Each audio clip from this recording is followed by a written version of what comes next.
E hoje nesse vídeo aqui eu vou mostrar um acessório que muita gente procura e quer colocar no Audi A3, Audi A4, Audi A5, dentre muitos outros modelos, e eu vou indicar para você onde você vai comprar com melhor custo-benefício esse acessório, e eu vou mostrar agora para você qual que é o acessório.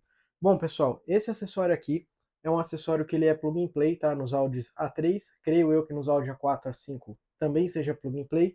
Essa caixinha aqui dentro nessa área aqui, ele vai ter uma luz aonde ele vai ser um projetor.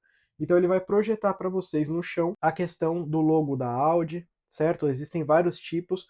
Como vocês podem ver, tem o do S3, tem o logo das argolas com Audi A3 escrito, somente o logo da Audi, Audi A4, Audi S4. Então existem vários modelos aí que vocês podem ter acesso, vocês podem comprar com custo muito bom, com preço muito bom, muito custo-benefício.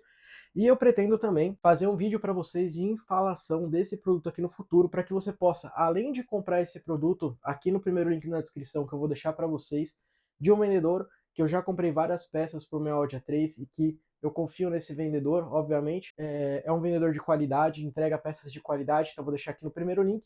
E eu quero fazer para vocês um vídeo mostrando para vocês a instalação tudo no passo a passo, para tanto aqui nesse vídeo eu poder entregar para vocês tanto a parte de onde comprar com melhor custo-benefício, também como fazer a instalação desse acessório, tudo no passo a passo para você poder instalar na sua casa, economizar uma grana e poder comprar um acessório legal para você poder fazer aquela modificação para deixar seu carro mais bonito e mais legal. Fechou, pessoal? Então, se você gostou desse vídeo, deixa o like aqui embaixo. Não é todo mundo aqui que indica para você aonde comprar com o melhor preço, e eu estou indicando aqui para vocês de graça, não estou cobrando nada. A única coisa que eu vou cobrar de você é deixa o like aqui e se inscreve no canal, porque tem muito acessório que a gente ainda vai mostrar para vocês na instalação e vai explicar para vocês também tudo sobre o acessório e indicar um vendedor de qualidade. Fechou, pessoal? É isso aí então, pessoal. Espero que vocês gostem do vídeo.